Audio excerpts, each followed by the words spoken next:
Support the author synergistic and Ujambra. Let's begin. May shrugged and turned back to her most recent project, a wrist-mounted grappling hook. It worked and had a lift of 200 pounds combined with a 50-foot reach. The device was a success if it wasn't for the fact that it tended to dislocate the arm of whoever it was attached to. Speed setting must be off. Or perhaps it would be best as a belt? Much harder to dislocate center mass. Should you really be using a screwdriver as a fork? Just be glad she's not using her hands. A tray fell to the ground with a clang and the once buzzing room fell silent. Except for one violent-looking young man. Damn, Deku. What the hell are you even doing here, you quirkless loser? Didn't I tell you not to come here, you weakling? Kacchan. Izuku. Hey, she remembered his name. Tried to back away but was easily overpowered by the larger boy, being lifted by his shirt collar so that his feet were dangling in the air. I'm in the support class, Kacchan, we shouldn't be fighting. Can it, you dweeb? Damn, Deku. Kacchan shouted, one hand balled into a fist that was crackling with small explosions. It was none of her business really. Sure, Izuku was in her class, and she remembered his name, but that was as far as their relationship went. Classmates. And yet May found her body moving on its own. She slapped the wrist-mounted grappling hook onto Kacchan. The snap-on design was designed to be easily attached when needed. What the hell, you crazy? This isn't any of your damn business. He yelled. Apparently, she didn't like to be called as her hand slipped and activated the grappling hook. In a moment it was attached to the roof. And Kacchan was sent flying into the air. By some miracle, Kanakan's grip on Izuku slipped and her classmate only fell a foot, landing on his with an undignified thud. While the cafeteria had a violent new chandelier. Are you okay, Izuku? She knelt down to offer him a hand up, smiling at the way he looked at her, blushing. We're in the same class, I'm May. Giggirl, me Izuku. He shook his head back and forth like a puppy with a chew toy. With a breath he calmed down. Thank you, I'm Izuku but Katsuki Bakugo. One of the teachers shouted, or a really old student, his eyes were red and unblinking. Izuku Midoriya, May Hatsune. Come with me. Crap. Her first day and she was already in trouble. Stupid. Stupid. Even after they had explained themselves to the principal, both of them were given detention, for the entire week. That meant no workshop hours. And it meant being bored. She was not good at being bored. It was stressful watching those hours tick by just doing absolutely nothing, thinking about all the things she could be doing. Why was she even being punished for doing something heroic? Why was Izuku here as the victim? At least Kacchan had been sent to a different room and was threatened with a suspension. But really, she was so bored. She rested her head on her arms, taking up as much of the desk as she could. The pro-hero Eraserhead, the one that had got them in trouble, sat at a desk reading a book. May? Izuku half whispered her direction. She looked at him and he jumped slightly, so she made a noise that was as happy as she could muster at that moment. Which was more or less a grunt. She hated being bored so much. Just wanted to thank you for helping me out. Izuku kept looking at her, then looking away from her. And to apologize for Kacchan, he's just kind of angry. At everything. We used to be friends and I kind of just wanted to say hi. It's alright, Izuku. She sat straight in her seat and let out a sigh that turned into a smile. Still, I got some good information on my baby. Your baby? Oh, you mean that wrist-mounted grappling hook? That thing was really impressive. Thanks. Hey, you want to see my blueprints? By luck or grace, they had both been allowed to their bags with them. And if their warden hadn't said anything about them talking so far, then it was probably okay to do something. Maybe. Still more trouble beat more boredom. She pulled out a stack of her notebooks and quickly found the page where her wire arrow was located. See, that was just the prototype. Most of the time it dislocates the person's arm. She scooted the desk closer and looked towards Eraserhead, who was still buried in his book. Whoa, that's really impressive. You built it yourself? She was starting to like this boy. He pointed at the next page. And this? Have you made this? Oh, my hover saws? Sadly, I haven't had the resources to make those just yet, but I was planning on making them as soon as I got the design approved in the workshop. Right after a lot of other projects. You have good taste, Izuku. I have a feeling that they're going to be one of my best items. Well, it's not just that. Izuku pulled out one of his own notebooks titled Hero Analysis for the Future number 14 and through the pages. I just thought that those boots would be very effective for Hantashiro. He's in Hero Class 1A, his quirk allows him to shoot sticky tape out of his elbows. With these boots his mobility would increase dramatically, allowing him to even scale buildings. The only downside to his quirk is that it makes his skin dry out, so if we develop a system to counteract that. May asked, blinking at the notes and her blueprints. The gears in her head already turning. She had just thought about making generally useful tools at first, but making gear specifically for a hero.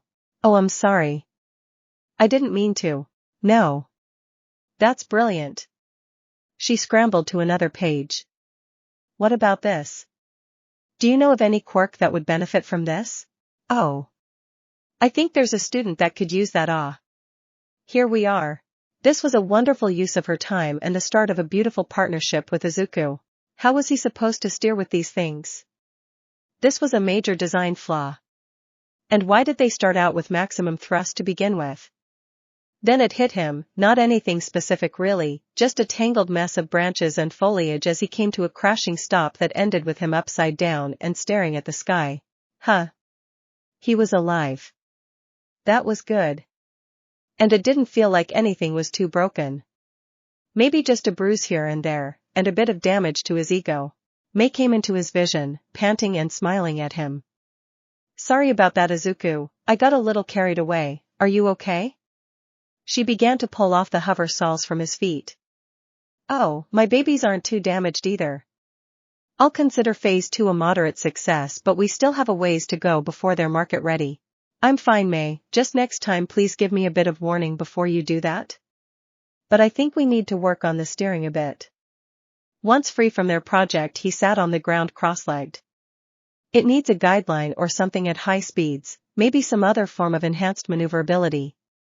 Wait, a guideline. Oh. I know. What if we use it in conjunction with your grappling hook? That's a good idea.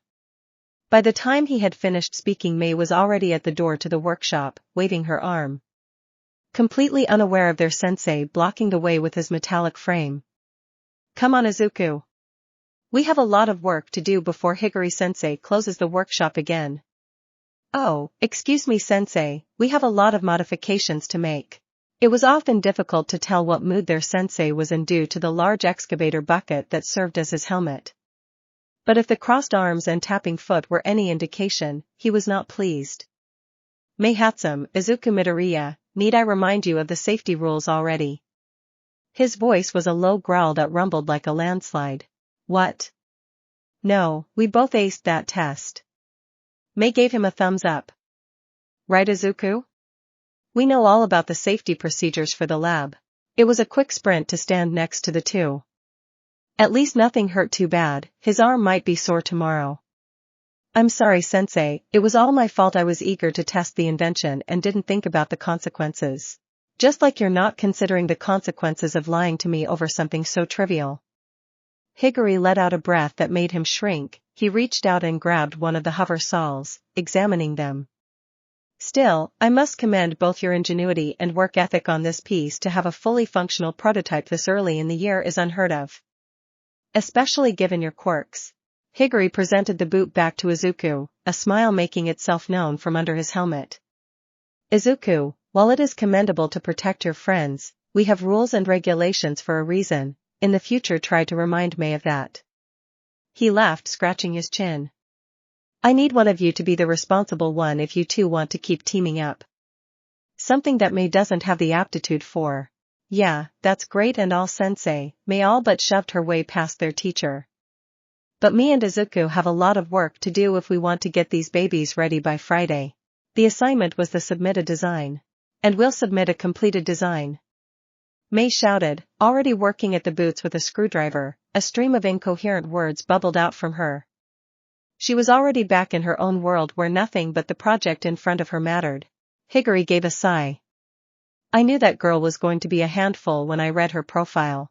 Don't worry, sensei. Izuku gave a small bow and followed after Mei. Apparently, they weren't in any real trouble. Still, best not to push his luck.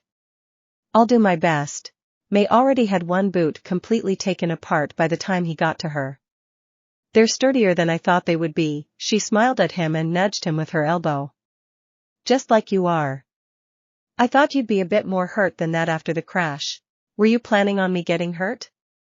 He placed the other boot on the countertop, removing some of the foliage that had gotten stuck in the bottom fans. Nope, when I saw you hovering there I just had to see them in action.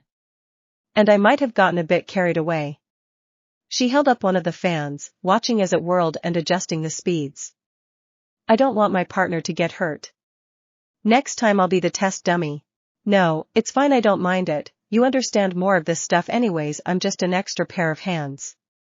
Before he joined 1H, the only thing he had ever taken apart and put back together in any working order was a few pens and an All Might action figure. But now, following Mei's lead, he could build a hover boot.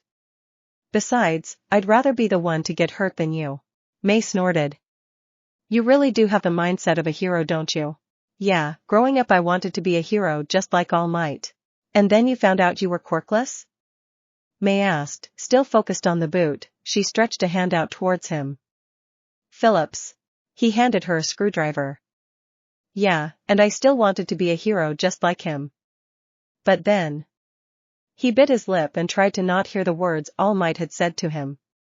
How he could not be a hero, repeated again and again, and given a fake speech about how he could make a difference without being a hero that ended with his recommendation to U.A's support program. But then I met All Might. And he said I couldn't be a hero. He sounds like an whole. Mei blew on a piece of circuitry, flipping her goggles down onto her head with a nod.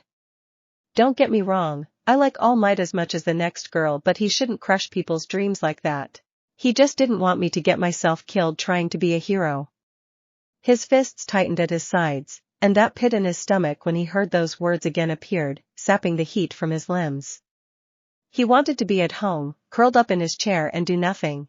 Before quirks, anybody could be a hero. Firemen, policemen, doctors, teachers, heroes came in all shapes and sizes, and that was without quirks. Besides, Mei flipped her goggles up and handed him one of the hover souls, a giant smile on her face. You don't need to be a hero to make a difference. Izuku looked at Mei, wide-eyed, acting like she hadn't just quoted All Might word for word. When she spoke those words, they did not have the hollow promise that All Might's had, like he was speaking to a child. No, they were filled with truth and hope. When she spoke, he did not merely accept them as truth. He believed her. You have an idea? That was unusual in the 2 months she had been working with Izuku. He was a great help for bouncing ideas off of and developing her own inventions, such as finding new and exciting ways to use her gadgets. But this would be his first original idea.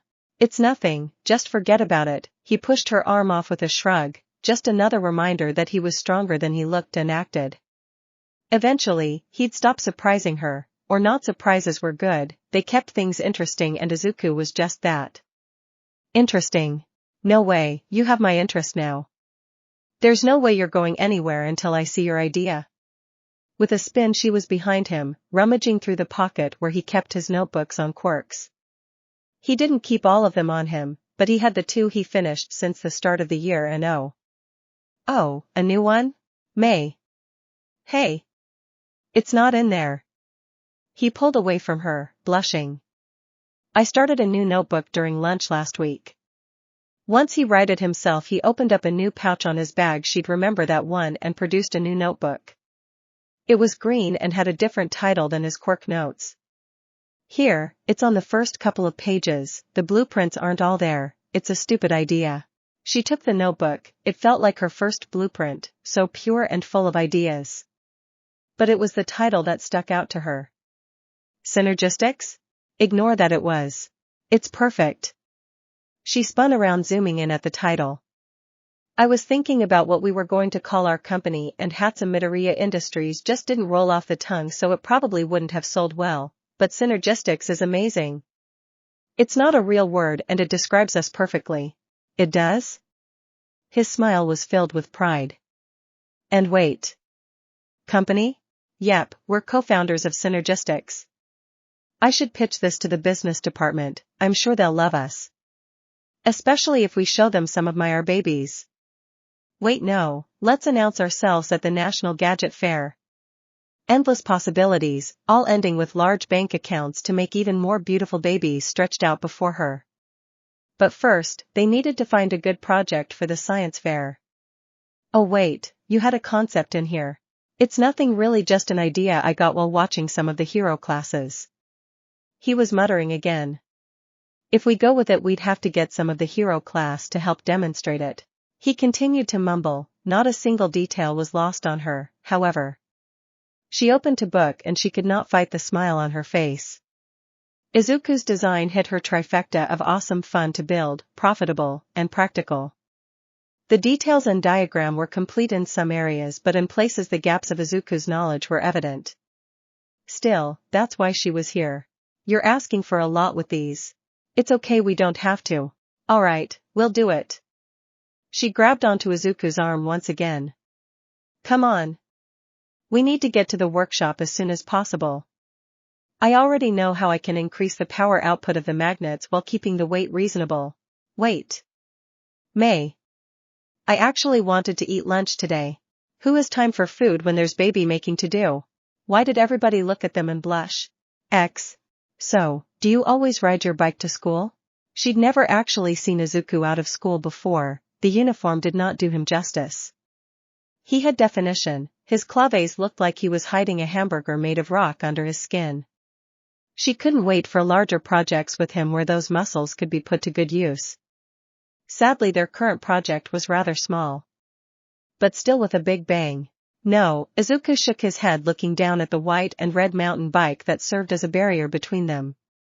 Just on the weekends, my train pass is only for school. Well, thanks for walking me home.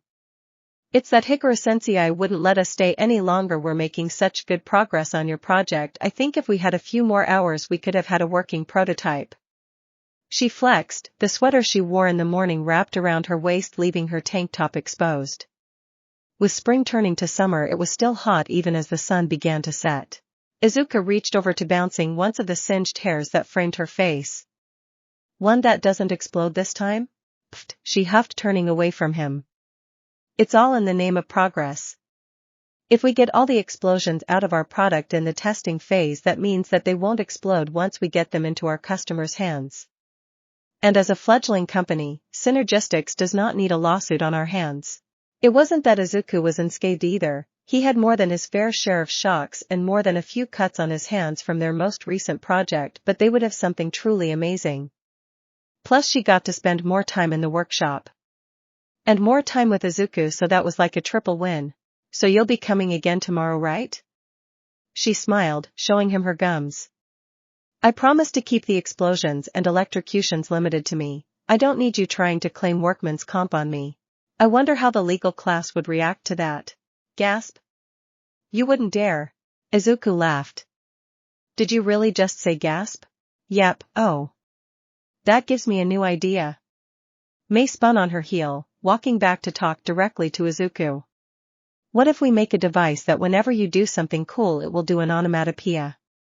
That way heroes can be like the old comic book characters from before quirks. Wait, who would buy something like that? Never mind. Could you imagine All Might using it? Every time he went to punch something it'd be like smash, or slam. The villains would die of laughter before he could actually punch them. It'd be going flex bulge muscle every time he walked. May smiled. Maybe we should make it just for fun. Could be a good exercise for us after we finish your project. Really, May, you're doing most of the heavy lifting. It's as much mine as it is yours. He smiled at her. After all, it is a product of Synergistics. Music to her ears. Glad you're finally seeing the light, Izuku. First, we need to make a splash at the science fair, then we need to think about the sports festival, and then we go to the National Gadget Fair. And by the time we graduate, we'll be a household name. Before she knew it, they had come to a crossroads, where Izuku's path home split from hers. I'll see you tomorrow, right? We still have a lot to work to do if we want to be ready for the fair. she asked, leaning forward to get as close as possible to him. I'll have to see if my mom wants to do anything, but yeah. If I can, I'll meet you here at 9. Oh. I get an escort. See you tomorrow, Izuku. When she got home, her parents asked her why she was in such a good mood. Her response was that she spent all day making babies with Izuku and was going to do the same thing tomorrow. Uda's received a call that Monday regarding Ed. Soft. May's chest was soft. Really soft, it might be the softest thing he'd ever felt. Which led him to the question. Why wasn't she wearing a bra? Girls wore those, especially the busty ones. Right? No, wait, this was May. She was just his friend and partner, and, okay. Maybe he might have something of a crush on her. She was pretty, smart, nice, cute, talented, and just so many things, but beyond all that, she was also May. Whoa, check out the PDA on your students, Ms. Joker snickered from behind them. How come you never let me hold you like that? Because your jokes are bad. Shota's reply was flat. And we're not dating. And neither are they, Higuri-sensei joined them. May just lacks an understanding of personal space. May still hadn't let go of him, her arms still wrapped around his neck, and her S were still pressed into his chest. Izuku doesn't mind because we're partners. He did mind. He minded a lot. He was going to remember this hug for the rest of his life. And the embarrassment of how long it's been going on, he should probably say something or at least move out of her grasp. Maybe he did have a quirk and it was being powerless to girls, his body just wouldn't move. May, Powerloader growled, scratching the back of his head, please let Izuku go so we can talk about your results. May let go and stood at his side, beaming with pride. We got first prize, right? Oh, or wait, someone wants to buy one of our babies? I'll take a set if they're for sale. Ms. Joke chimed in. It'd make catching bad guys easier with my quirk. Especially if we can make them tickle people. Oh. That'd be a good idea. May hummed, bouncing back and forth, the idea's already forming in her head. But wait, the results? Did we win? Higuri-sensei sighed and produced a blue ribbon. The judges were impressed by the simplicity and practicality of your project and have rewarded you with first prize in the science fair. Congratulations, you'll be going to the National Gadgets Fair as well. His side scratching at the scruff on his chin, it was the most of his jawline that he'd ever shown in his hero uniform. Now, I have to find someone to escort you. Did you hear that, Izuku? May laughed, spinning around on the hover stalls, laughing all the way as she snatched up the ribbon from Higuri's metallic hand. We won. This is the first step towards Synergistics being a household name. May stopped and gasped. We need to celebrate, Higuri-sensei, treat us to beer. You're too young, no. Fine. Izuku, take me out for chocolate. Are you two on a date? The waitress that asked, smiling as she balanced a tray and took their orders due to her extra set of arms. She pointed towards an ad that was basically a giant chocolate sundae. Because we have a special today that's for our lovers, Saturday Sunday. No, it's not like that, we're just here to celebrate is all. Izuku explained, his face felt like it hadn't taken a break from blushing since he woke up this morning. It was only getting worse as the day went on thanks to being so near to May. It was obvious that she was cute, and even her weird personality was becoming adorable. But that didn't mean anything, he was allowed to think she was cute. Right? Right, May? After the rewards and formal announcements, May had dragged him halfway across town to a cafe for some chocolate. Apparently, she was a chocolate fiend, a secret she had managed to keep hidden. It also just went to show just how little he understood her. Wait, if we say yes, we can order this, right? May snatched the ad, a bit of drool forming on her face as her eyes zoomed in on it. Wait, did that mean she wouldn't be opposed to the idea of dating him? No, that couldn't be it. May was just frightening in the way that social norms took a back seat to her goals, something that if she were a villain would be terrifying. What do you say, Izuku? Want to split a sundae with me and be my date? Somehow, his blush began to blush again, and he began to stutter. This was worse than her baby making comments. What did it even mean? She was so focused on the chocolate, did that mean that she'd date him for chocolate? Maybe if he'd bring her chocolate? If this was a date, did it mean that they were dating? If they were dating, that might mean that they were in a relationship. If they were in a relationship, that meant that they were more than just partners. Which meant he needed to tell his mom, which meant he needed to meet her parents, which meant that they should have dinner. What if her father didn't like him? What if he was a pro-hero that didn't think he was worth her daughter? His mind was racing, trying to solve the toughest problem in the world.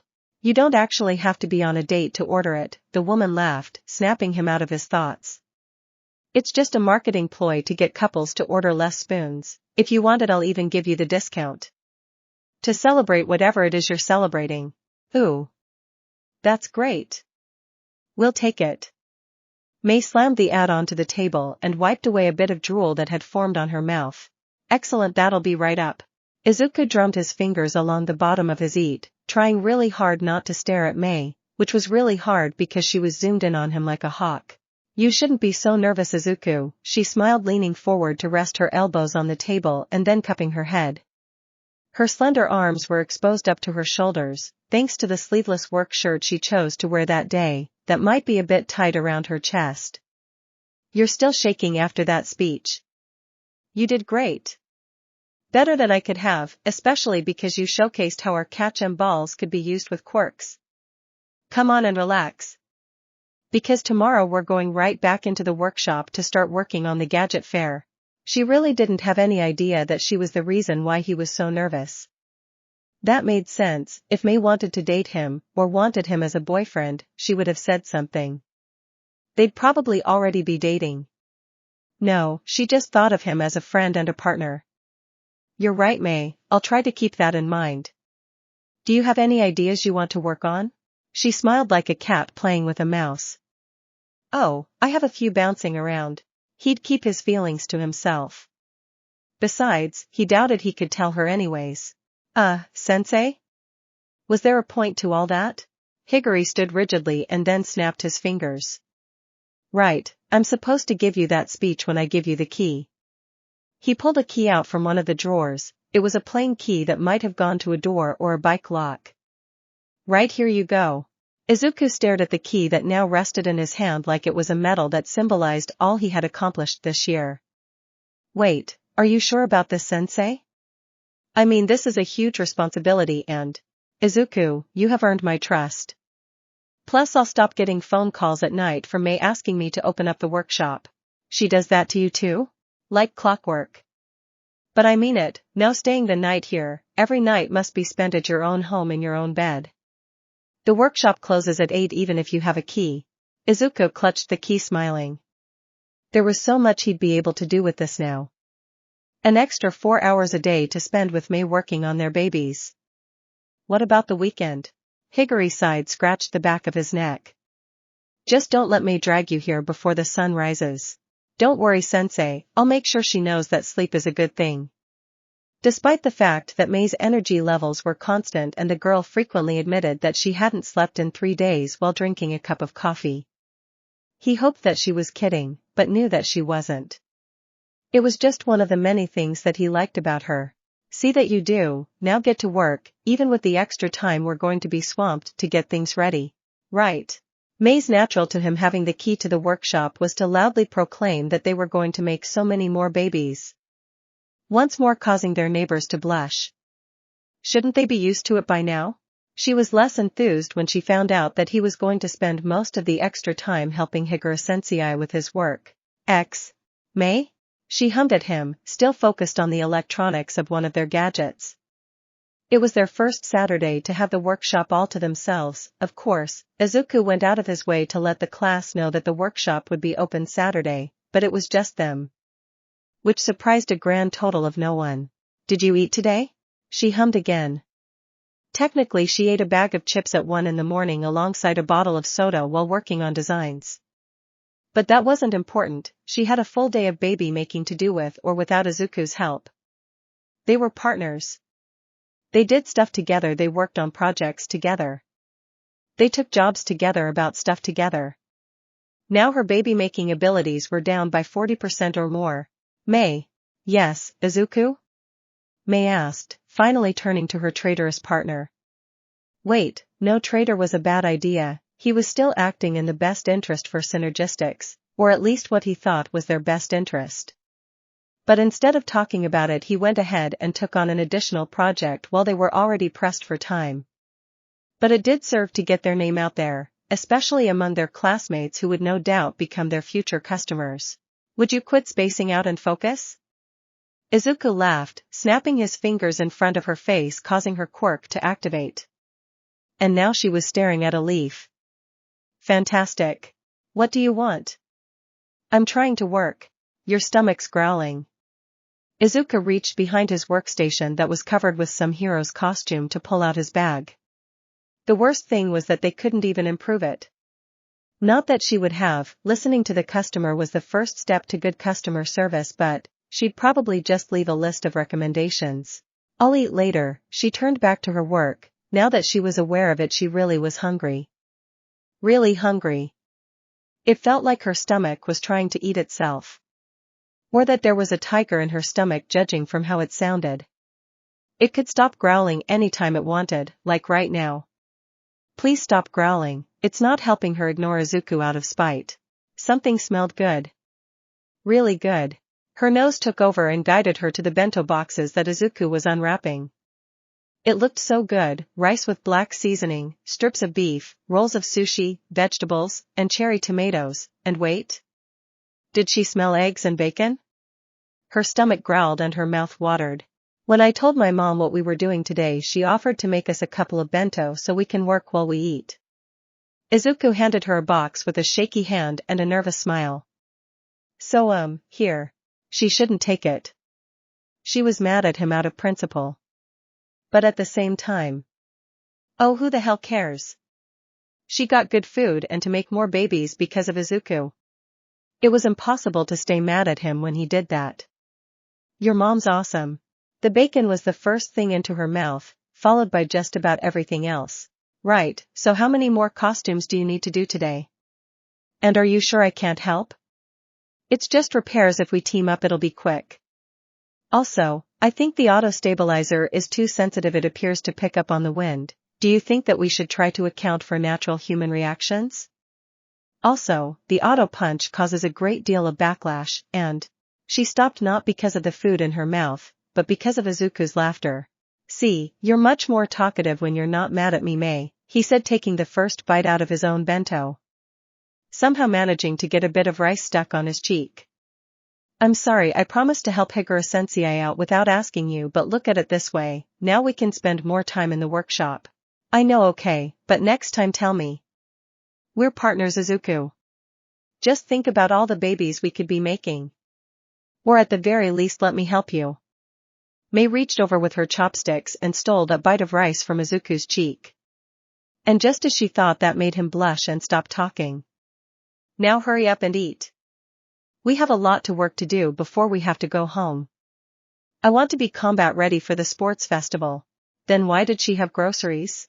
May tilted her head, staring at the small woman that was probably related to Izuku. Mom, oh hey, she was right. Izuku whined, standing next to her, and tried to shake the grip she had around his wrist. Nope. She wasn't going to let him go away, not when there was baby making to do. I'm sorry, I didn't want you to worry about me. I wasn't even going to really compete, we were just going to showcase our gadgets for potential buyers. Still, that was so reckless. Izuku's mom fidgeted, rubbing her hands together. She then looked towards their hands and squealed. Izuku. You didn't tell me you had a girlfriend, who's this? Hello there, I'm Inko Midoriya, thank you for taking care of my son. Inko extended her free hand towards May. Oh, she was going to have fun with this later. Izuku spoke first, maybe his quirk was blushing, he was actually good at it. Mom, this is May, my workshop partner, and we're not dating. Inko gasped, clapping her hands over her mouth, staring at her with her eyes wide. Oh my goodness, Izuku, you didn't tell me she was so pretty. Are you sure you're not dating her? Or even considering it? Mom. It's not like that. May just smiled and finally released her grip on Izuku's wrist to give Inko a proper bow. It was for the best if she treated her like a client or executive that was lending her Izuku. Which meant she would use all of her manners. All 6 of them. It's a pleasure to meet you. I enjoy making babies with your son. So polite too. Inko smiled before she snapped her fingers, her face growing excited. Oh, I know, why don't you join us for dinner tonight, May? I'd love to get to know you more. You and Izuku can even show me some of the babies you've made. Perfect. She'd impress Izuku's mother and then there'd be no force willing to separate them. Besides more free and delicious food, that bento was a lot better than anything her own mom cooks. If she cooked. Sure, that sounds great. Izuku's protests fell on deaf and very hungry ears. Inko was about the motherliest mother to ever mom. She was just as sweet and kind as Izuku was, and even had his habit of mumbling about stuff whenever she got nervous. Plus the house was well maintained and smelled like fresh food. Especially right about now, while the woman had forced both her and Izuku out of the kitchen to prep for the meal. And so May sat on Izuku's bed smiling as she soaked in the room where her genius partner had grown up in. It was very All Might, but it looked like that part of his life was being swallowed up by the love for inventing that she had found buried in Izuku. Blueprints and notebooks were organized neatly along one side of the room, with the rewards they had gotten hanging from the wall, as well as their first patent. So, I take it you like All Might? She grinned like a cat, raising an eyebrow at him just to make him jump and start blushing and mumbling. He was actually pretty cute the way he did that. I mean, he was my hero for the longest time, and why I wanted to become a hero in the first place, and why I got accepted to UA in the first place, and I kind of owe him a lot. Izuku half mumbled, standing awkwardly in the middle of his own room. It was like he was trying much harder than normal to avoid looking at her. What if he was disappointed that they didn't get to spend more time in the lab? But how was she supposed to say no to one of their most important benefactors? That was just bad business sense. Is he still your hero? Izuku jumped and looked around his room. The blush was gone, and the smile seemed to fade from his face. He paused at one of the posters of All Might standing in his heroic pose on the words peace and justice. When he touched it, that smile came back, but it wasn't a happy one. I do, but not in the same way. I think I owe a lot of that to you for showing me that I'm not powerless and that I can fight in my own way. May hummed, leaning forward on Izuku's bed so that her elbows rested on her knees. She at reading people. They weren't gadgets or machines. Most of the time it was like they were speaking in a different language. But Izuku understood her. But why couldn't she get him? Did she search for the right words? Did something happen between you and All Might? Izuku tensed, hands balling into a fist. But he didn't say anything. Izuku, she stood, closing the distance. I'm told that communication is important, and I want to make sure that I understand you. She placed a hand on his shoulder and then another, pulling him into a one-sided hug where she pressed up against his body. She was barely tall enough to rest her chin on his shoulder. Please let me know more about you. Even now he was a curiosity. He was the first person that she found interesting. And the only one that was willing to spend all day with her. The day that I saved Kacchan, I met All Might. The villain tried to attack me first, but All Might saved me. I asked him if it was possible for someone like me, someone that didn't have a quirk, if I could become a hero. He told me no, that I should become a police officer or a firefighter instead. He was shaking. But then after I saved Kacchan, he met up with me again and offered me a chance to become a hero. He had me train day and night by cleaning up a beach. And that was the All Might's alright workout you mentioned? No, that's a separate thing that he gave me after I failed. I didn't even get halfway done with his training, and instead of becoming a hero he suggested I take a support class. He wasn't crying, that was good. But he was still shaking. That could have been why he looked so sad at the start of the year. But that led me to this partnership with you, so I'm actually kind of happy with how it turned out. May smiled. Why did her cheeks feel hot? Her heart rate had also increased, and why did Izuku smell so good? Before she met him she stood atop the world all alone with just her gadgets, but now that fantasy was ever so slightly different. Izuku stood beside her and everything was better. I'm really happy you're with me too, Izuku. I can't wait to see all that we can accomplish together. Dinner. Izuku came into the room and gasped, oh my. I'm sorry, I didn't mean to intrude. She slammed the door shut without touching it and raced towards the kitchen. I can't believe I'm losing my baby. Wait. Mom. She let go of him when he made for the door, his face red combined with his leafy green hair. He looked like a tomato. Seriously, was he sure blushing wasn't his quirk? He bolted from the door.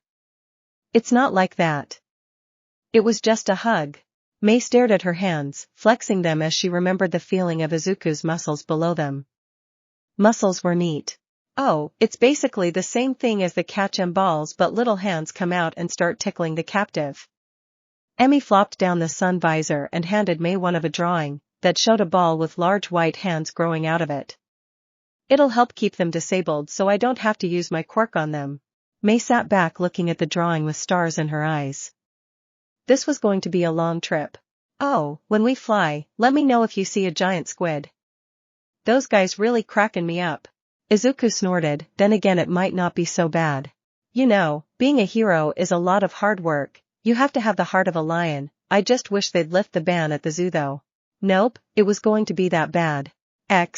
Both the convention center and the hotel itself were right on the beach, with beautiful white sand and clear waters for as far as the eye could see. The roads and sidewalks were stuffed with inventors and their inventions. Apparently giant robots were in again. See, Izuku nudged Mei's side, I told you there would be a bunch of robots. She pouted, crossing her arms under her chest. A bit of drool was on the side of her mouth. It was cute how excited she got over gadgets, even if they weren't their own. So? Our baby would have been the best. And look at some of those designs.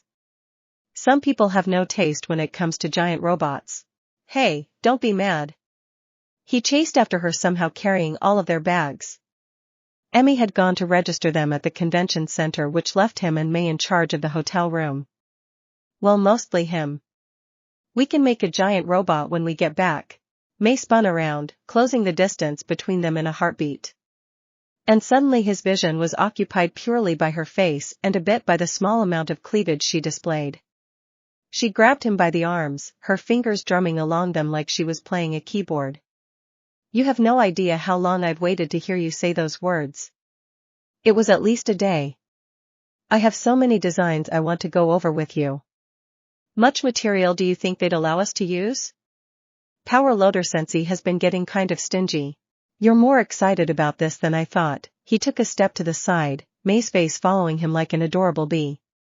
You can show me the designs when we get to the room. As for the cost, I'm sure if we do well here Higura Sensei will be more willing to let us experiment.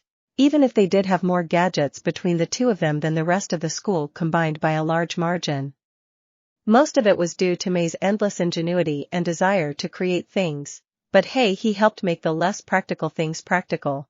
Oh, I'm so excited about this. It looked like her normal level of excitement. Without looking away, she dug into her bag that he was carrying and pulled out a stack of papers that was at least an inch thick. Apparently, she came prepared. I hope you're ready to stay up all night going over plans with me. You're not getting a wink of sleep. Izuku just laughed. Hopefully, Emmy would enforce a curfew or something. He lacked Mei's endless energy. He was fairly certain that she only really slept because she wasn't allowed to be in the workshop 24/7. All right, but please wait. Oh wait, what do you have here? The arm has a separate power supply for, oh. I see what you did there. Right. The only problem is the scaling to even get a motor strong enough for that. It would have to be massive or else the vibrations might overpower it. We could set up a dual motor supply. There's enough room there for maybe even a third one, and excess power could be used. Her excitement was contagious. And instead of building up an immunity to it, he was more susceptible to it than ever. By the time they got to their room on the 3rd floor, they had already only gone a tenth of Mei's designs. Emmy all but burst into the room an hour later, all smiles until she saw them sitting on the bed surrounded by a pile of blueprints. What the hey kiddos? I show up and you're just doing nerd stuff. Mei either didn't notice or didn't care. Probably both. Oh, we're just discussing ideas for our next project. Izuku laughed. He wasn't quite aware how it had gotten to this point. You're joking, right? You two are not going to spend your time in Okinawa of all places penned up in this little apartment. Emmy stomped towards them, her smile now filled with malice.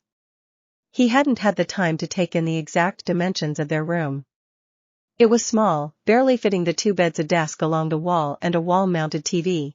With a flourish, Emmy grabbed at her top, popping off all the buttons and tossing to the side with ease, revealing a bikini top with a smiley face on each part.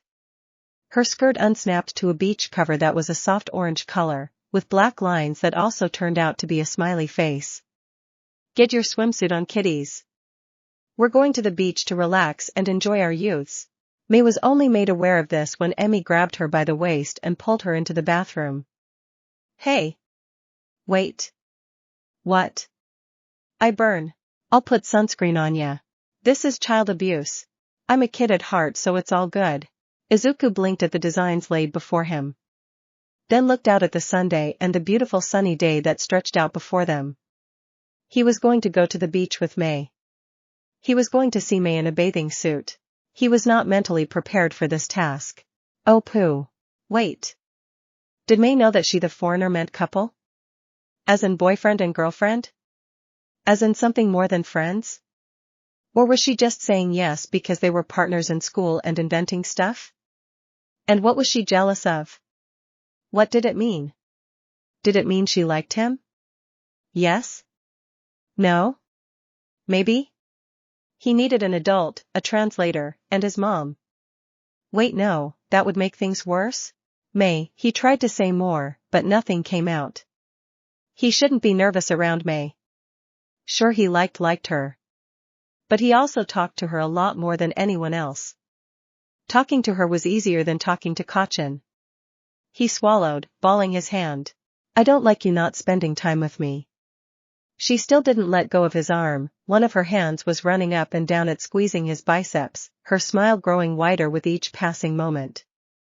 "I was bored not doing anything while you were over there having fun. I don't know what to do at the beach, so you have to teach me, and spend time with me." She smiled, her face getting really close to his, her cross-haired eyes focused on him. It was the kind of look she normally gave something that interested her.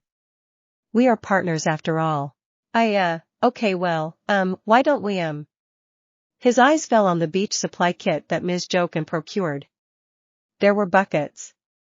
It was childish, but it seemed like something that May would enjoy. It was the closest thing at the beach to something she did enjoy. "Do you want to build a sand castle?" "Sure. As long as we do it together." She was still holding onto his arm like she was his girlfriend. "Probably. Maybe?" He only knew from what he'd seen on TV. "Oh. We can build a moat." May? "Yes, Izuku? Is there a reason you're holding on to me so much?" Not that he minded. It was actually really nice, but there was only so much his heart could take. And he needed clarification? Why was she doing this? May normally wasn't this touchy. Sure, she had grabbed his arm and dragged him to the workshop on a daily basis, but this was a slow, deliberate walk where she was hugging his arm. "I like your muscles, they're fun to touch." She answered like it was no big deal. And suddenly his workout routine for the foreseeable future was doubled. He needed to do like 50 push-ups right now. She liked his muscles. That was good. Probably, and they were partners. But did that mean that she liked him? Of course, she did. They were friends and partners. Why? "Do you want me to stop?" Well, that is." His face felt hot, really hot. Hotter than anything he'd ever felt. He couldn't feel his arm. "Just May. I don't mind, it's just well, that is. His brain wasn't working. It might be hard to build a sand castle. Like this. Oh right. She let go in a heartbeat, her cheeks were rosy and her eyes were still locked onto his. It was always nice being in her crosshairs, but this was something else entirely. "How do we start? Do we need to build a foundation?" "Oh. Are there enemies?" "We should build a catapult to repel enemy assault." She probably could make a working catapult with stuff at the beach. Building a sand castle with May went pretty much how he expected it to go, in that there was a lot of unexpected stuff that really shouldn't surprise him. They went from castle fortified by a moat to a mountain palace, and now, as it was getting close to 5, it was turning into a walking mountain fortress supported by 4 massive legs. The catapult she made with a shovel was also fully functional and could launch a load of red sand up to 10 yards away. "Hey Izuku," Mei asked, her tongue sticking out of her mouth. She was etching at the details with a pen.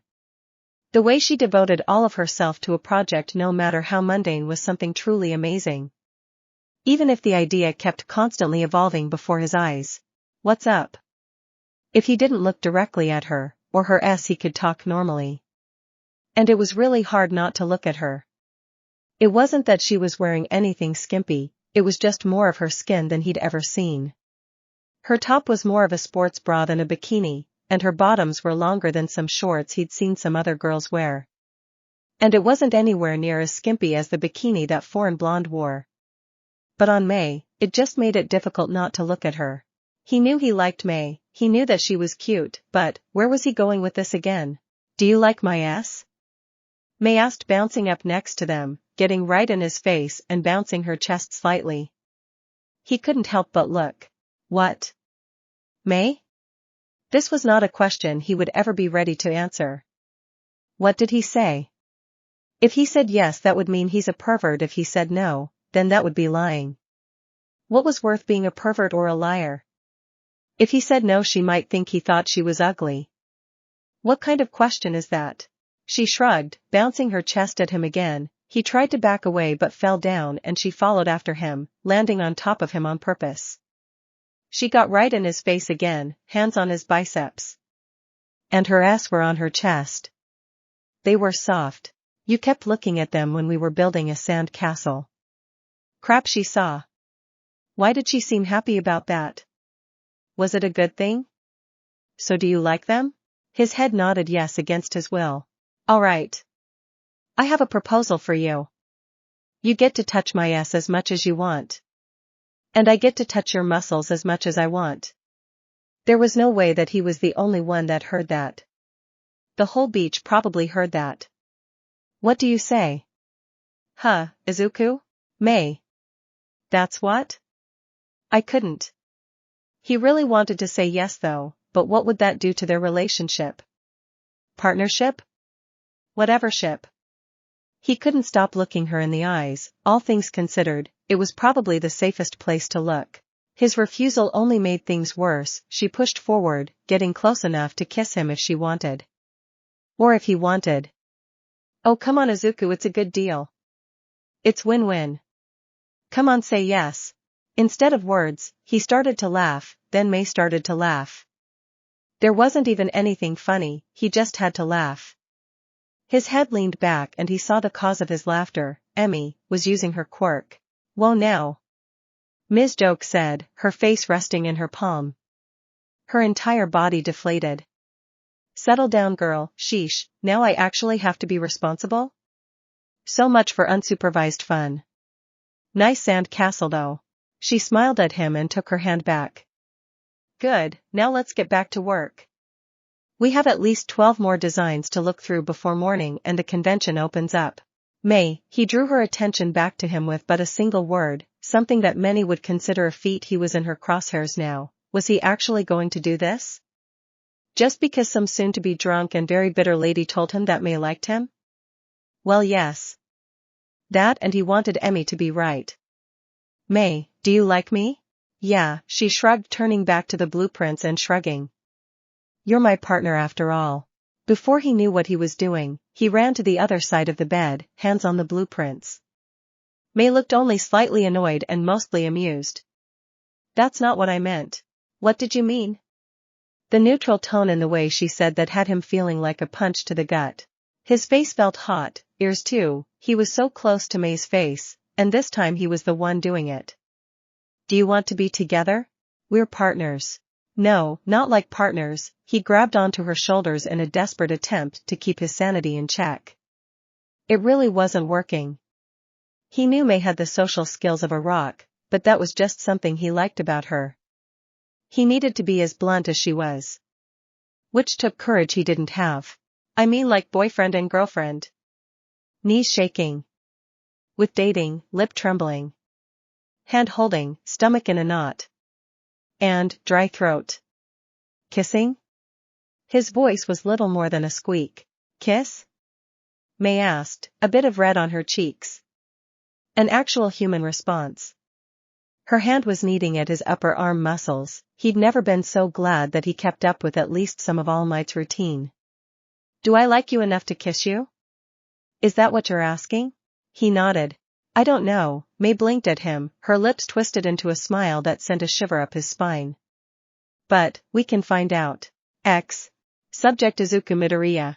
Quirk blushing, fun muscles, inventor, quirk analysis. Title partner.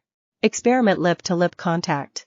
Hypothesis unknown, possible taste of what subject had for lunch. Result. Error result not found sudden shutdown all data lost rebooting system initiate second test. Her lips felt like they were on fire, a lot like that time she got poison oak as a kid and it got everywhere. But better, and located solely on her lips, her shoulders where Izuku was touching her felt hot and heavy, even her face was flushed as she felt her blood rushing to get in on the action. But what action?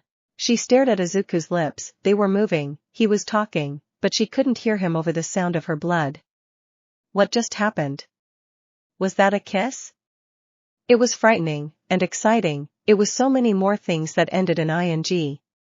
But what just happened? Did she like it? She needed to find out. Without a second thought, she leaned in, crashing her lips down onto Izuku's. They were chapped, rough, and felt a lot better than touching his muscles did. Did she like it though? Yes. Very much yes. Result positive additional trials requested. May? She heard Izuku ask, his voice tickled her skin, his face was so close to hers. But it wasn't close enough. She felt his arms around her shoulders, a wonderful weight that pulled her closer to him. She wanted to do that again. More data required. They had a third kiss, this one shorter and more intense than the second. The buzz was still there, that pitter-patter in her heart she got when she made a new baby with Izuku drummed again. And again. And again. They only stopped when they fell off the bed, Izuku landing below her like they had at the beach, but this was different. His hand rested against the small of her back and she grew to hate the white shirt she had put back on. She looked down at him, he was blushing, stammering and looking at her like she was the most amazing thing ever created. So, if we become boyfriend and girlfriend, does that mean that we can do that a lot more? He nodded. And I can touch your muscles all I want. He nodded, eyes wide. Congratulations, Izuku. You're my boyfriend. This is not negotiable. Now kiss me one more time and let's get back to working on this robot. X. If that girl got pregnant, it was so not her fault. All she did was give them a little nudge. Sure, shipping her students was probably not the most ethical of hobbies, and a lot of them winked out faster than a shooting star. But, well, she really didn't have an excuse. She blamed Shota. There was only so much rejection a girl could take before she snapped, regardless of the fact that she totally did the exact same thing in school. When she returned after an hour of drinking in the hot spring, she expected many things, to walking into them doing it, to them sitting on different beds, for them not to be there. Though mostly she was hoping for a tied-up eraser head with a note that said thank you. That was why when she entered the room and saw Izuku and May cuddling as they went over some blueprints, she couldn't help but give herself a high five. So, I take it things worked out? She asked, bouncing onto her bed. May gave her a thumbs up before her hand went back to work touching Izuku's chest. Well, alright then. Mission accomplished. Now, what the hell was she going to do for the next week? Oh right. She was in Okinawa at the National Gadgets Fair. She paused, the color draining from her face and her body went limp, only his grip on her kept her from falling to the ground. I forgot to eat. I'm sorry, Dr. Light, but I think May needs a break before she collapses again. Izuku tried to laugh, but all that came out was a nervous chuckle. He pulled May up and wrapped her arm around his shoulder. At this point, she was just being overly dramatic and her pressed against his side. Right. Dr. Light laughed. Nonsense, my boy, you do as you must, but if you ever want to talk that little card you have doubles as a communicator, I'll be keeping an eye on you and May. Not many first years are as talented as you two are. Now off with you before Wiley manages to get himself unstuck. True enough, the scientist that May had upset, which was pretty much everyone, had his legs sticking out of the robot at odd angles. Thank you again, Dr. Light. With a grunt, he had May on his back, arms draped around his neck and her face squished against his shoulder. He could feel her on his back. It was a nice feeling. You really need to remember to eat more, May, he muttered, passing through the door towards the closest place that sold food. She stirred, her arms tightening around his chest as her hand groped his chest muscle. That's your job, isn't it? You're supposed to take care of me as your girlfriend, right? That's what the magazine said. I don't think that's how it works, May. He honestly had no idea how this was supposed to work, but his heart hadn't stopped pounding in his chest since they became a couple. But you're good at remembering all the stuff I forget, like eating, sleeping, and all that other stuff. Besides, Ms. Joke said you're supposed to spoil me, right? She mumbled, her breath hot in his ear and sending a shiver down his spine. I'm not being too selfish, am I? I also read that guys don't like it when girls are being selfish, but they also like it when you're needy. I'm confused. He laughed, bouncing her back up onto his back because her butt was slipping. May, when did you read all this stuff? It sounds terrible, just keep being you. You're the one I like. But I want to be a good girlfriend. You're the best girlfriend, just keep doing what you do best, being May. Does that mean I'm allowed to forget to eat more often because I really like riding on your back like this? Her lips touched his ear. He was having a really difficult time trying to think of reasons to say no to that request. You, don't have to starve yourself for me to carry you like this. Just ask next time. He could feel her smile. Okay. Everything was fine, he had more than enough reason for his mother to be happy for him. First prize, more ribbons than she could put on a wall, college scholarships, career choices, even the calling card of one of the foremost robotics experts in the world. Hopefully, all of that would mean that she wouldn't freak out about the fact that May was now his girlfriend. His mom sat flabbergasted at all the prizes he brought home, tears running down her face. Izuku. I'm so proud of you. Look at all this. A full college scholarship? Job offers. This is amazing. I knew you would do amazing things even if you couldn't be a hero. That didn't sting as much as it used to. Oh, and congratulations to you as well, May. Thank you for helping to bring out Izuku's talents. Inko stood and bowed at the waist. Then she shot back up, wiping the tears from her face. Oh. I know. We should go out to celebrate. Where would you like to eat? How does yakisoba sound? Oh, that sounds good. May cheered from behind him. Alright, let me get my jacket and we'll. Wait, Mom, there's one more thing I need to tell you. So you might want to take a seat. Or should she be standing for this? How was he supposed to tell his mom? Maybe he should just not tell her? How long could he keep it a secret though? Would it be worse if he did? Would May be okay with their relationship being secret? Did she even know how to do that? Maybe if he explained it as, Izuku's my boyfriend now, May said. Loudly. I get to touch his muscles and he gets to touch my S. He looked at May, then at May's S, then back at his mother who was doing the same, her mouth wide open. This was probably the worst way to go about it. She stood, grabbing him by the shoulder. Izuku. How could you? I thought you said it wasn't like that. You're going to leave me. Inko spun, giving May a deep bow at the waist. Thank you for taking care of my son. How could you do this to me, Izuku? You're far too young. She shook him back and forth and then looked back at May all smiles and sunshine. You really are a lovely girl. I'm sure that Izuku must make you happy. Then she was shaking him again. You can't leave me all alone. She let go and turned back to May, grabbing her hand softly. You're such a beautiful young girl. However, did my son manage to catch a cute girl such as yourself? He's really smart and has big muscles. May didn't so much as blink as she spoke, her face uncomfortably close to his mother's who didn't even blink. He's also my partner. So I'll be with him for a long time. Oh my, does that mean you plan on marrying my son? Inko asked, all signs of panic gone from her face. Mom? He asked, his mouth still hanging open. This was probably the worst it could have gone. Now his mom was going to think he was a pervert, which meant that being embarrassed would be his normal emotion at home. But still, what did May think? She wasn't blushing, just staring at him with that smile she often had on her face. Yes, that would be for the best. May nodded. Did she just agree to marry him? May looked up for the first time in a long time. Her usual work area had increased by a whole 1 desk radius. This was great. Awesome. We can start building our mechanical monstrosity for the fair.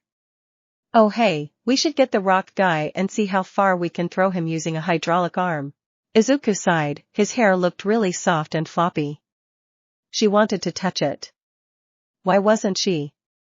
Oh right, that weird no-touching rule he had when other people were around. Who cared if they saw her grope his muscles? They were fun to touch. And kissing.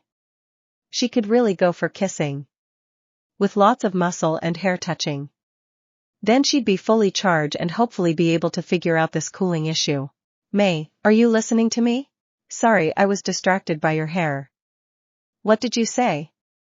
Good girlfriends listen to their boyfriend. Also communicated. At least that's what the magazine said. Oh, it also said that boyfriends appreciated compliments. It's just so floppy and soft looking. I want to touch it. May, I'm serious, you need to go take a bath, or a shower. Nope? Too much stuff to do. They only had 3 weeks left before the school fair. And their baby had so much more work to do. A nice giant robot. It was going to be huge. They had to figure out what additions to include by building and see what worked. And to determine its purpose. Sure, a giant mech was awesome, but oh wait. You said bath, right? That's perfect. Thank God. Someone said loud enough for her to hear. Or care about hearing. It wasn't Izuku or Higuro Sensei, so it didn't matter. We can make it a fire rescue bot. It can carry water in its systems and we can blast it out of the hands and fingers depending on the strength. Oh, and it can break down walls and act as structural support if needed. Now all we need to do is figure out how to not make it explode. She was rambling, was it rambling? Was she supposed to know when she was doing that? Oh right, she was always rambling. So was Izuku, but they understood each other's ramblings. Which was why they worked so good together. That and muscles. And hair. And kissing. And just all of him. Oh, right, giant robot. Pass me the wrench. I can probably get started on the engine, we going to need a lot of. May. Why do you keep interrupting me? That's rude, you know. Seriously, and be called her socially inept. The nerve of some people. Even if it was her boyfriend. Go take a bath, you smell bad, and you're dirty. There was still some parts of her that weren't covered in grease and oil. I'll do that later. Robot time now, besides I do that stuff before I go to bed. Izuku sighed again. Oh, she was doing that thing again. What did Higuro Sensei call it? Oh right, testing patience, or something like that. And let me guess, you haven't slept in a while. What kind of boyfriend doesn't know when his girlfriend goes asleep? Our rooms are even joined. Well, kind of. It was more a waist-high hole in the wall covered by half a door that had an alarm on it if she opened it past 10 p.m. She wasn't even in her room that early. Wait, when was the last time she was in her room? Did she leave food in there? Wait, that wasn't important. May, go take a bath and get some sleep before I make you.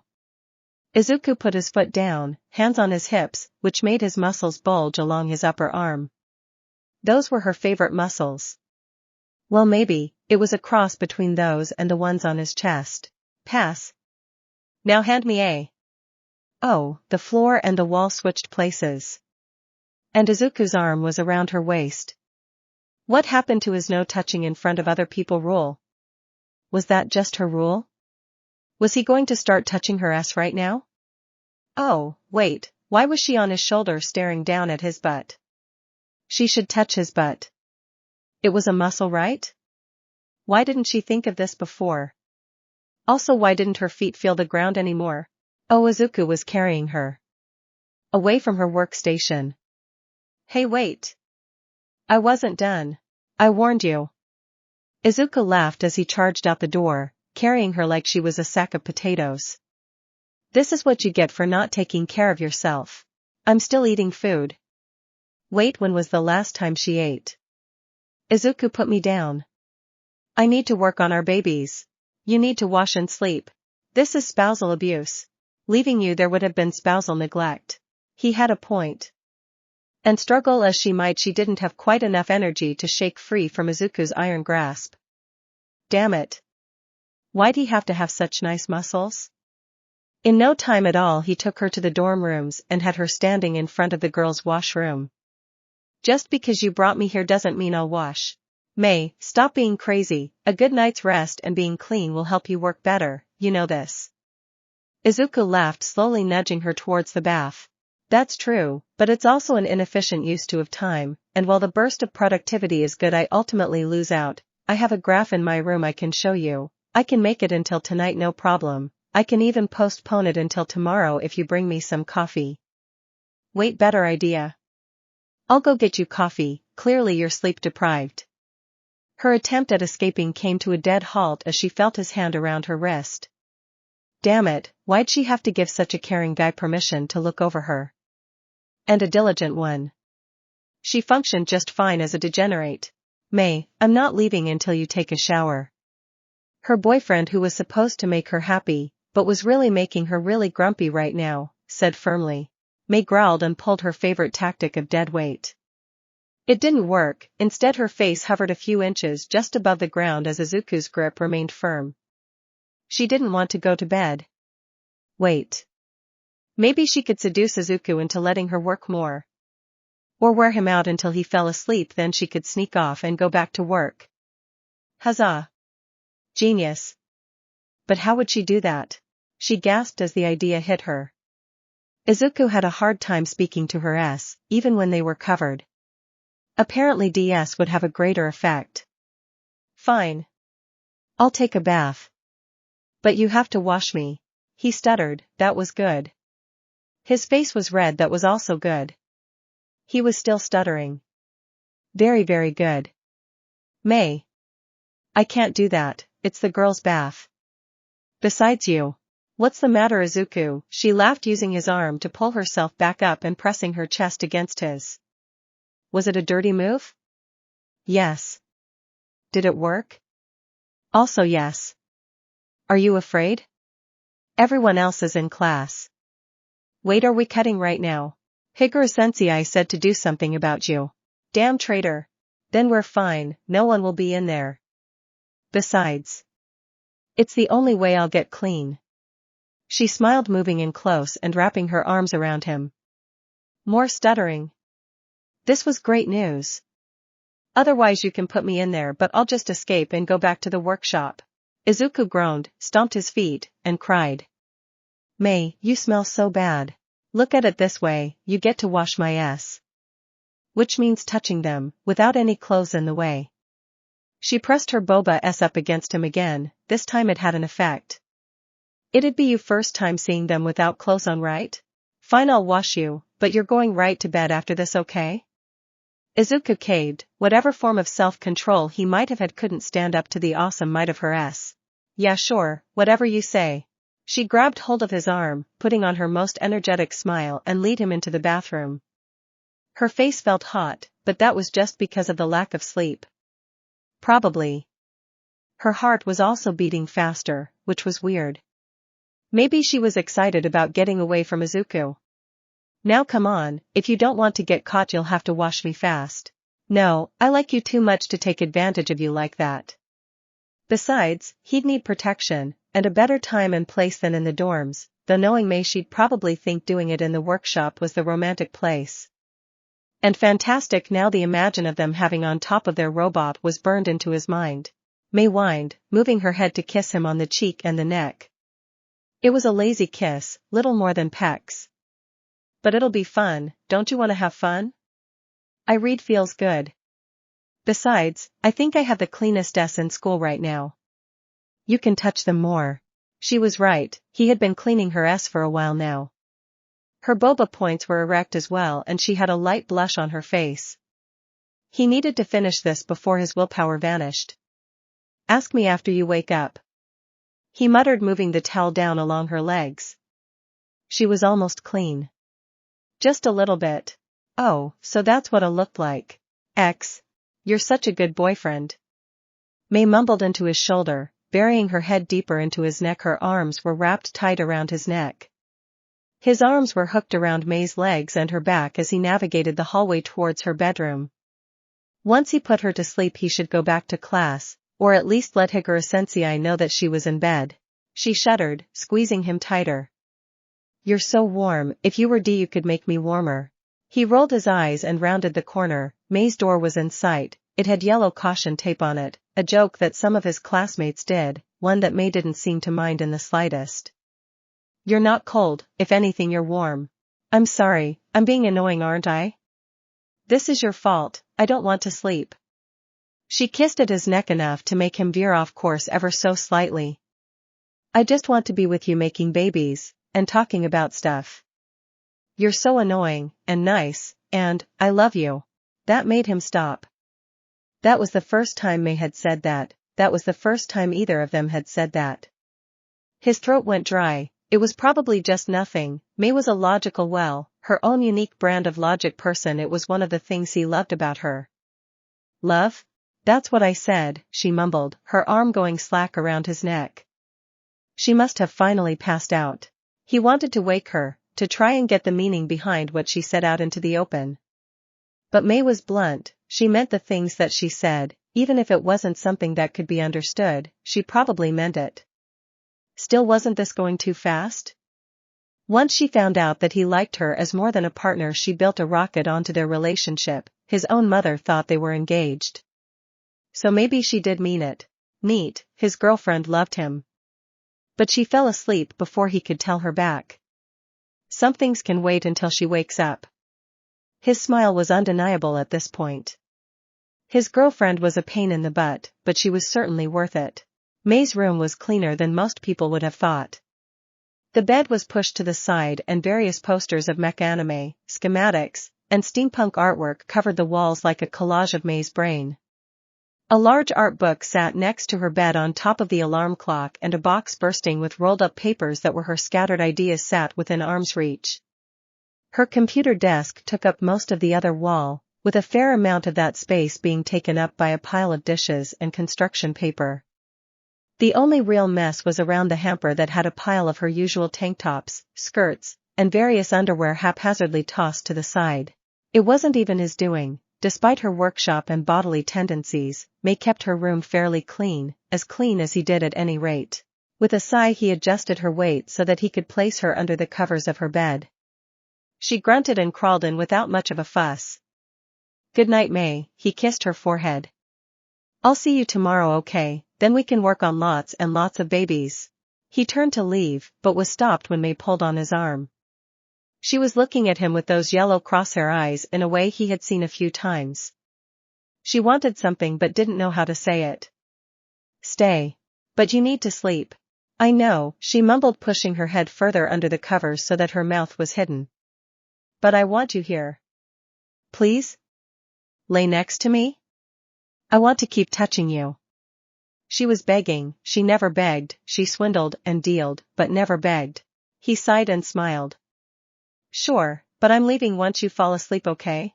That's fine. She opened up the covers and he slid in. The moment he did, she wrapped herself around him and gave a happy sigh.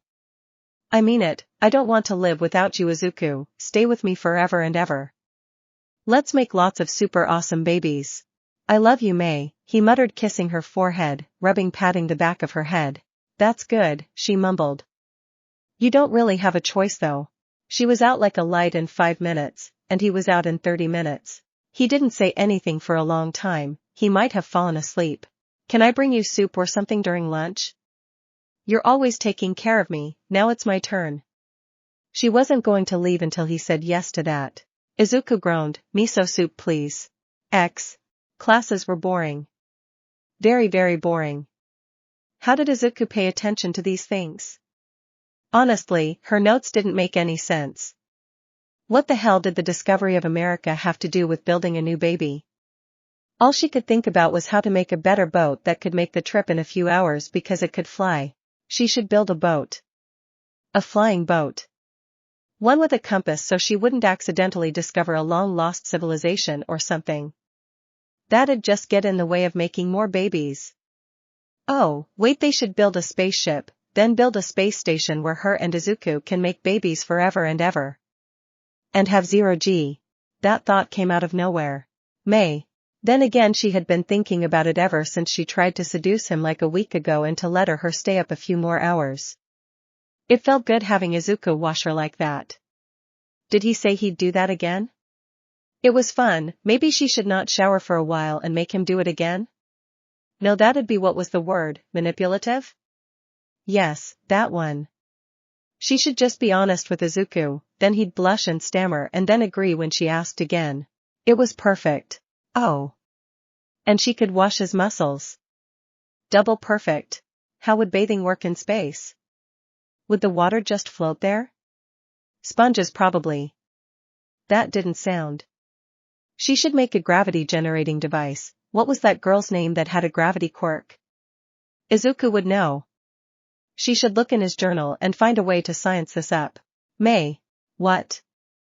She turned to look at Higuro-sensei, who was really close, and she could hear his teeth grinding. That wasn't a good sign. It meant he was mad. He did that often in her general direction. He should really see an anger management person about that. He flopped a stack of papers on her desk. After class, please take these to Izuku, they're his homework and a few notes. Power Loader tapped the stack of papers with a giant metallic finger. And wish him a speedy recovery. Sadly, Recovery Girl prefers to let students get over illnesses on their own. Right away, sensei.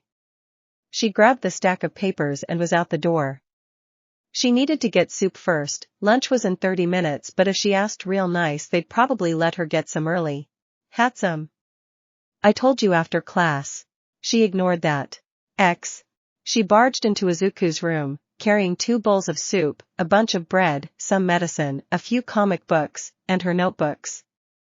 Just because Izuku was sick didn't mean she couldn't hang out with him and get a bunch of good designs out of him. Besides, he slept for like 12 hours now. That was more than enough rest. Izuku. She said cheerfully. He was still in bed but got up to look at her. I brought you food, and medicine, and homework. We can ignore that though. Oh, and a comic book too. It was updated. I think this is the issue where they fight the giant dragon thing. Also, I have an idea about a device that can manipulate gravity. Wasn't there someone that had a quirk like that? He sat up, snorted a wad of snot and stared at her for a moment. Oh, muscles. He smacked his lips and blinked twice. What? I said. May, I normally love listening to you, you know that, but right now it feels like my head is swimming in a bowl of pain, so take it easy on me, alright? He gave a lopsided smile with his chapped lips. He was sick and gross, but also kind of cute. She wanted to cuddle with him until he wasn't so miserable. Oh right, well, how are you feeling? She sat down her notebooks on Izuku's desk, and oh hey, there was her bag this morning. Good thing she didn't need it. He looked at the sealed bowl of soup that the kitchen had given her. Mostly to stop her from messing with their equipment, and partly because she and Izuku built some of their equipment. Hungry? Right. Do you want me to feed you? She cracked open one of the bowls and her mouth was watering in seconds. She should have gotten more. But that's what the bread was for. Bread was good for colds, right? No, he shook his head and held out his arms for the bowl. I think I can manage that much. Besides, shouldn't you get back to class? Nope, Higuro-sensei told me to come here. Technically not a lie. She'd deal with the consequences later. Or not, they did make Higuro-sensei's non-teaching job a lot easier. And slightly explodey. Maybe she should try to make something that would help Izuku be less sick. Like an automatic soup machine. Wait, that sounded messy, and not the fun kind of messy that was oil, grease, and sweat, but the gross kind that was food-based.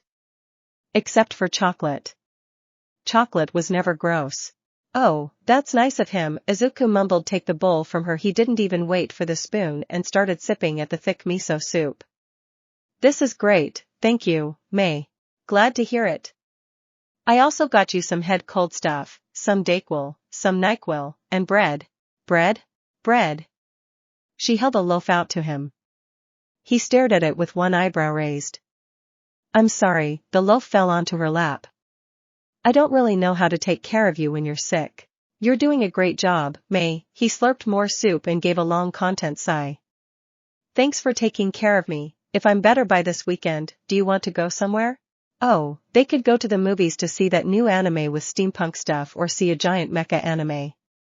Oh, or go to the hardware store and pick up a new set of tools. Muscles. She stared at Izuku's bare chest for a moment and smiled. Let's go to a private hot spring. Isn't that a bit expensive? I was planning on doing that for graduation. He snorted more snot, one eye slightly more open than other as he gave a long yawn. Why don't we go to the movies or the... He probably meant beach. Do you really want to wait until we graduate to have? He blinked at her. I think I'm a little too sick. Can you repeat that? Do you really want to wait until we graduate to have? He looked at her for a long time before he took one last sip of the soup, finishing it off. You're crazy and I love you. Oh, I know. A crash, followed a couple of screams, then screeching of rubber on cement, and then a thud echoed from outside. What the hell, you crazy? That would be Kachin. Oh, hi Kachin. May said loudly. Don't call me that. May entered the door wearing a wide smile that shined despite the dirt that covered her cheeks, and the various shrubbery that stuck out of her hair. Her goggles were around her neck, and the pants she was wearing were completely covered in soot and ripped down one leg. No blood, so that was good. Geez, can you believe some people? No social skills at all. She was one to talk. Izuku.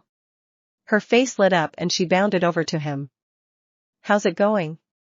Are you ready to give our new baby a test run? The specs you drew up were right on the money, by the way. Now that the fuel line is being distributed evenly throughout the engine, there's no more one-sided power issues. Or explosions. The not exploding part was the important part. What happened on your test run? Did you crash or something? Oh, it's nothing, just a rough landing. She held up the steering bar with a few wires still hanging out of it. Can you pass me the screwdriver?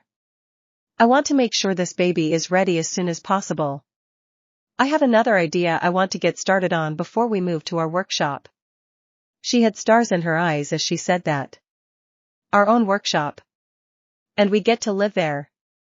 This is going to be great. She forgot the part where they only bought one bed.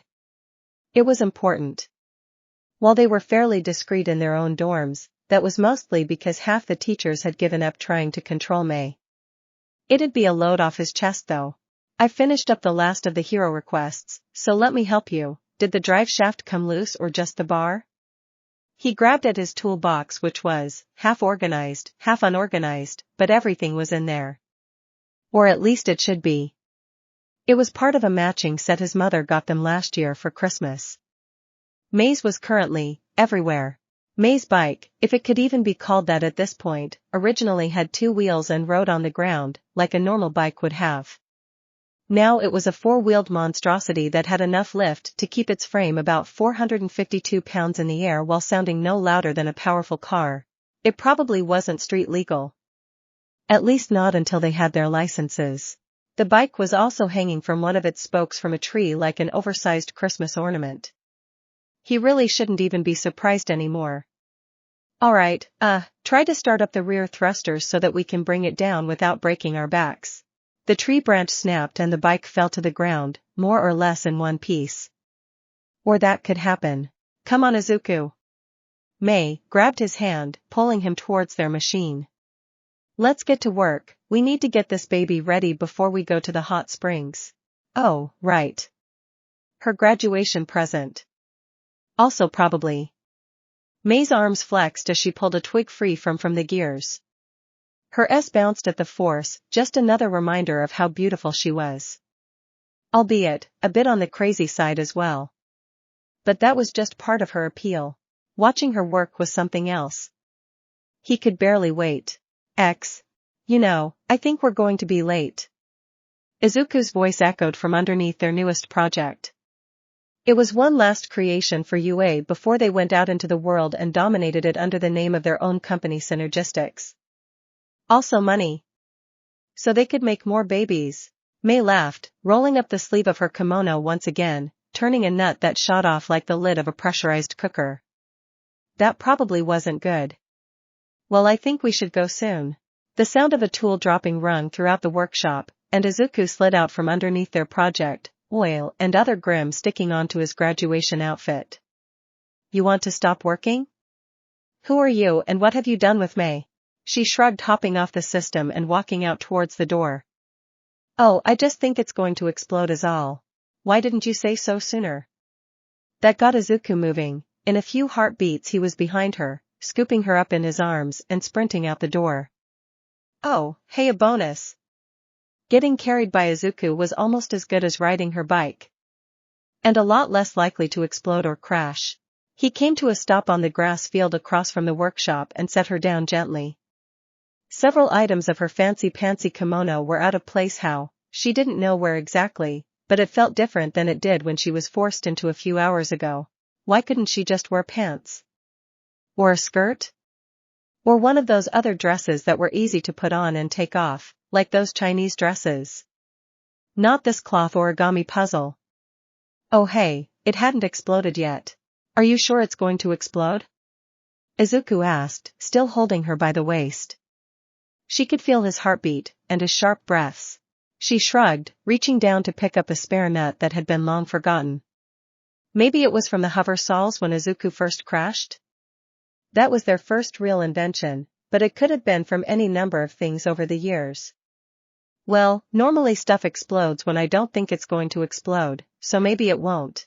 A rumble came from the room, followed by a gust of white steam that rushed out from every gap it could. I stand corrected, it still exploded. How does this always happen? Izuku pulled her in close, burying his neck into her shoulder and taking a long sigh of relief. It wasn't even on, or had fuel. That's it, you're cursed. Me? What makes you think this is my fault? She laughed, touching his cheek. You're the one that probably has some quirk that will make our babies explode. Oh, we should test that. If it's true, we'll have to find some way to make it stop. Oh, I know, gloves. It probably was her fault in the first place, but he didn't need to know that. Oh well, at least the lab got a good steam cleaning. He pulled away, grabbing onto her hand as he did. Have I ever told you how beautiful you are? Yes. She smiled at him. It was such an odd thing, being beautiful. It was never important before she met Izuku. Even now it was mostly off her radar. You always do that in the morning, and right after we have sex. He sighed, palm covering his reddening face. Mei, volume, remember? She did not. Anyways, his hand tightened around hers and they began to walk towards the ceremony. Let's go get graduated, and then start our new life together. Sure, but we still need to go to the hot springs. She pulled on his arm so that he leaned towards her, where she kissed him on the cheek. Close enough to his ear to whisper. And have hot spring. His hips bucked with the same eager passion he had for all things, frantically pounding at her to deliver her to the pleasure that was so close. She wrapped her legs around him, feeling him, experiencing him. The water sloshed around them, creating waves, and lapping up into the splashing them with heat and steam. Izuku stood, taking her out of the water and sending a shock of cold around her. He kissed her again and again, standing as he bounced her up and down with those powerful muscles of his. He grunted, hard into her mouth. He was close. But she was closer. A glorious finish was coming. Izuku, she pulled away from just a moment, looking over the area as her mind slowly pieced together what she wanted. More, that was obvious. But what kind of? Oh, there was a rock. Rock, sit. He groaned, shuffling over towards the rock. The movements of his hips stopped, allowing her to bask for a moment with him all the way inside of her. It probably didn't help that she kept kissing his neck and touching all of his muscles, but she didn't want to stop. The rock was warm, but still cool to the touch. It made her gasp. And gave her a better idea. No, you sit, I'll ride. Izuku planted himself onto the rock, and she found her feet in the water. "You're so beautiful, May. And you're a stud muffin," she purred, placing a hand on his shoulder, using him as leverage to angle herself down onto him. His twitched inside of her pulsating and sending her nerves into a frenzy. Izuku did not idle, his hand strummed every chord along her back to create a symphony of pleasure for her. The softness of his lips found her boba as he began to lick them greedily. He always did like her boba the most. Just like she loved his muscles. A good trade. With her arms around his neck and their movements causing her to drive her off every single deep end, May began to sob, loudly, before as it slowly built up and up into a scream of ecstasy. She could feel it building, and then it happened. Her first of the night felt absolutely wonderful. May, his voice was a rugged whisper that melted her down into a version of pure naughty and sexual frustration. One wasn't enough. She needed more. Much more. "I'm getting close, we aren't. Don't worry about it." She continued to grind and hump him. She found his hands, entwining their fingers. Round 2 was close. "It's safe, it's safe, it's safe," she repeated. The knot crazed her had made sure that they wouldn't have to worry about anything. His whole body began to tense like a wave was spreading through his body all the way to his, and into her. "May. Izuku." She kissed him as he came inside of her, the sensation bringing her to a finish. All the lust in her body left her and she fell into the hot spring with a splash. Everything tingled and she was completely drained.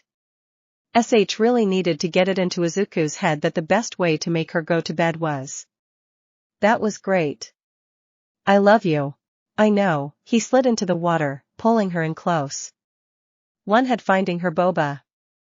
"Okay, so maybe round 2 later." "I love you too, May." Okay, so the hot spring was a success. And May had made some kind of waterproof lube that double as a eyeside without telling him. That didn't really matter, but they should probably sell that patent to someone else for public image stuff. And he really shouldn't be thinking about that right now. Izuku crossed his legs, staring at the futon him and May were going to be sharing tonight, wearing nothing but a bathrobe that was probably going to be forcibly removed from his body within the next 5 minutes. Which meant he had about that much time to figure out how to propose to May. Sure, she was going to say yes, and he had her father's approval, and his mom already called her daughter. But it wasn't officially official yet. Was it too much to do it tonight? It just kind of felt cheesy to have a lot of and then ask her. But as far as romantics were concerned, May would probably be okay with it. But it had to be special, right? "Hey Izuku?" May was wearing her gray bathrobe in the sexiest way possible, showing off the fact that she wasn't wearing a bra by leaving a trail of bare skin from her cleavage all the way to her navel. He could almost see her boba points. Her pink hair was flat from the steam, falling to her shoulders in a luscious wave. "What's this?" Then he saw what she was holding. A small black box. The ring box. The one that had the wedding ring in it. Why'd he bring it? Oh right. Romantic setting. Worse was that it was open and she was looking at the ring. But no smile was on her face. Was it not enough? Was it too much? He should have gotten the bigger diamond. "May. That's nothing. I swear. It wasn't. I mean." He flailed his arms trying to find some kind of defense. "Oh, what was the point?" "It's a proposal ring." "Oh, like a wedding ring?" she asked, looking at him, scratching her head just enough to cause her boba to slip from the slightest bit. Yeah, he flinched, closing his eyes. Why was he flinching? This was May. The girl that already had their whole life planned out way one or another. He shouldn't be flinching. Oh, okay. May took the ring out of the box and tossed it behind her and slipped on the ring, before falling down onto him. "Now, round 2? Wait." His did not wait. "Did you just agree to marry me?" No, he was confused. "I did that after you became my boyfriend and we went to see your mom. Remember? Why'd you wait so long to give me a ring? Do I need to get you one? Do you want a ring?" A laugh escaped him and he pulled May into a hug, his arms wrapping around her narrow waist.